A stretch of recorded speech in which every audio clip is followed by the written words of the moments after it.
1985.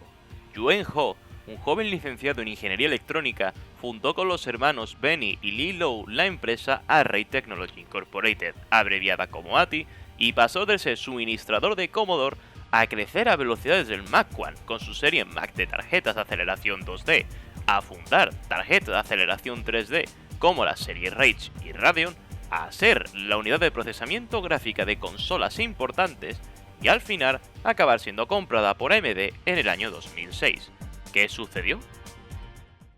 Bienvenidos a Historias del Hardware, donde cubriremos piezas de hardware y empresas que han sido relevantes para hacer que el PC sea lo que es a día de hoy. Hoy cubriremos la historia de ATI, uno de los fabricantes de tarjetas gráficas que más han durado en la historia, y debido a la longitud de su historia la cubriremos en dos partes. Esta primera parte cubriremos sus inicios abruptos, explicaremos los estándares gráficos que existían en los 80 para poder entender las características de las tarjetas gráficas que desarrollaban, y pararemos hasta el desarrollo y madurez de una de sus primeras series gráficas clave, la serie Mac.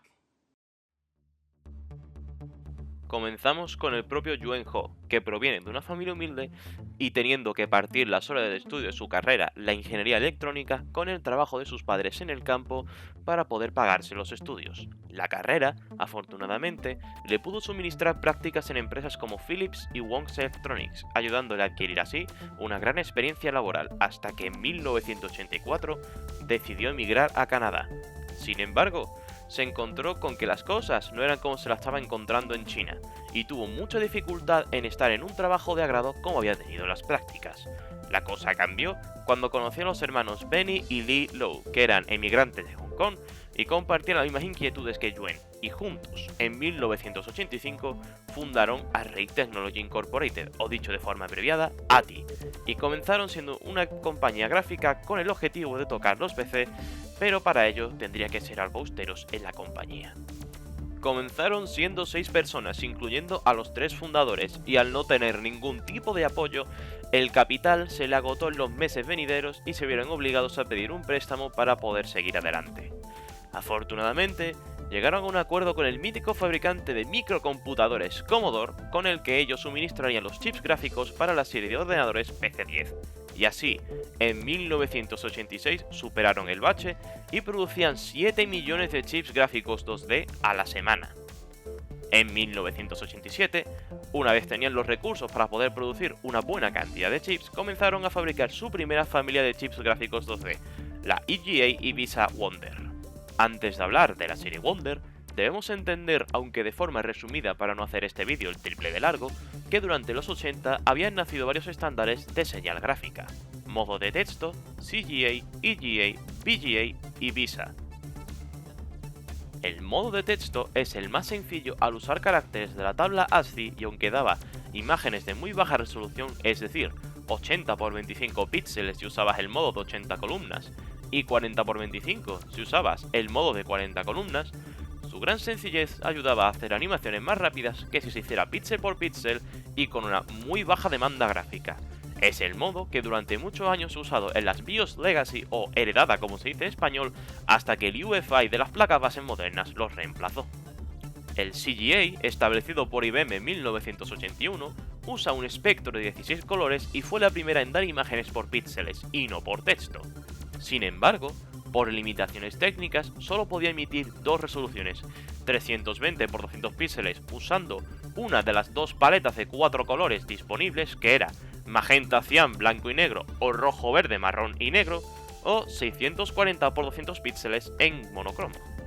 Luego, el EGA, establecido en 1984 también por IBM, ampliaba las capacidades de los gráficos CGA, permitiendo que no solo se emitieran a la vez los 16 colores de la paleta CGA, sino sus variantes de tonalidad, por lo que podías emitir hasta 64 colores a la vez, un gran salto a solo emitir 4 colores de manera simultánea. Las resoluciones que podía aguantar el EGA de forma nativa era 320 x 200, 640 x 200 y 640 x 350 píxeles sin tener que sacrificar calidad gráfica.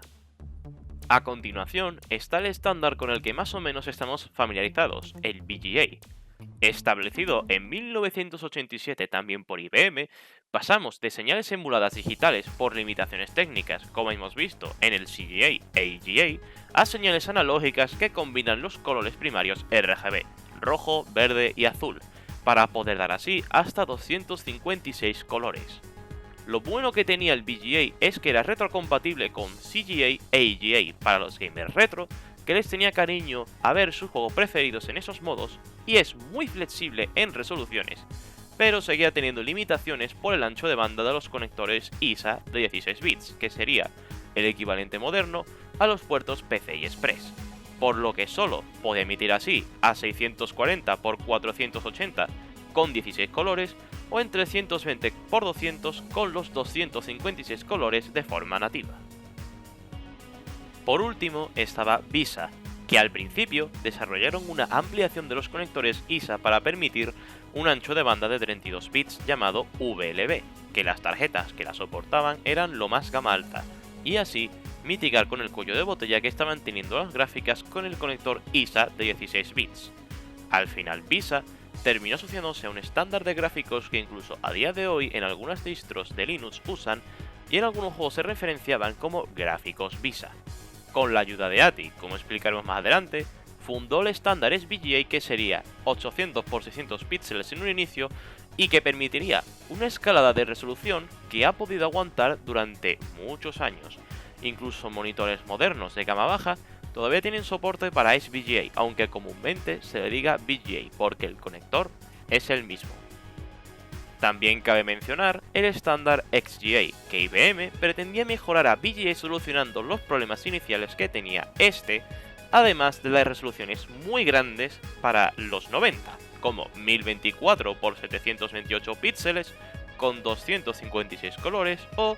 640 x 480 con una profundidad de color de 16 bits, es decir, 65.536 colores en la pantalla. Sin embargo, los fabricantes de hardware estaban optando por la alternativa estandarizada SVGA que estableció VISA para mayor compatibilidad con el resto de sistemas. Una vez clarificado esto, podemos hablar de tarjetas gráficas que predatan a las de finales de los 90. ATI, con la familia EGA y VISA Wonder en 1987, cubrió un espectro de modelos de tarjetas que las hacía muy competitivas y daban un rendimiento superior en términos de colores y resolución que a las EGA y CGA convencionales. Además, ayudaron a consolidar el estándar SVGA en 1989, que a pesar de haberse fundado un año antes, no estaba normalizada a nivel de hardware y dos tarjetas que fueran SVGA no significaba que pudieran tener la misma compatibilidad. Una vez hecho esto, ATI fundó en 1990 la primera unidad gráfica que no dependía de la CPU, es decir, la primera unidad gráfica de procesamiento 2D independiente, que era la ATI Mac 8. Esta era una tarjeta clónica a la IBM 8514 y podían venir con hasta 1 MB de memoria de vídeo, ya sea DRAM o VRAM, y se le podía añadir un coprocesador gráfico que venía con hasta 512 KB de memoria DRAM integrada. Irónicamente, su núcleo alimentó las variaciones Ultra y Vantage de la IBM 8514. Sin embargo, ATI también lo usó para fabricar tarjetas de su propia marca, saliendo así modelo como la ATI Graphics Ultra. Lo que puedo concluir es que ATI como empresa quería que fuera asociada con IBM, ya que la Big Blue, este era el mote que le daban a IBM, era sinónimo de calidad y gama alta de ordenadores de empresa. Más adelante, en 1992, mejoraron la Mac 8 con la Mac 32, con una serie de cosas. Lo primero, integraba en un único núcleo, en la unidad de VGA más la unidad de procesamiento, por lo que ahorraba espacio comparado con la unidad de VGA y la Mac 8 por separado como en la ATI Graphics Ultra. Segundo, el núcleo podía funcionar con cualquiera de los puertos de PC que existían en 1992. ISA, Extended ISA, que era un ISA de 32 bits sin VLB,